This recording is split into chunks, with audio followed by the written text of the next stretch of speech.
Il prossimo 4 novembre il Presidente della Repubblica, Sergio Mattarella, tornerà in Veneto. Sarà a Vittorio Veneto in occasione delle celebrazioni per l'anniversario della Grande Guerra.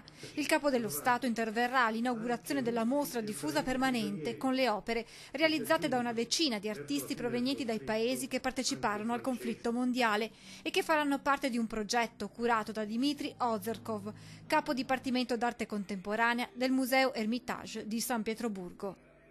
L'esposizione rappresenta la ciliegina sulla torta di un ricco calendario di appuntamenti per la rassegna celebrativa il cui slogan è 1918 quando scoppia la pace. Da aprile a novembre Vittorio Veneto ospiterà una serie di iniziative che spaziano dal cinema alla musica, dalle mostre agli itinerari turistici, dagli eventi sportivi ai raduni delle associazioni d'Arma.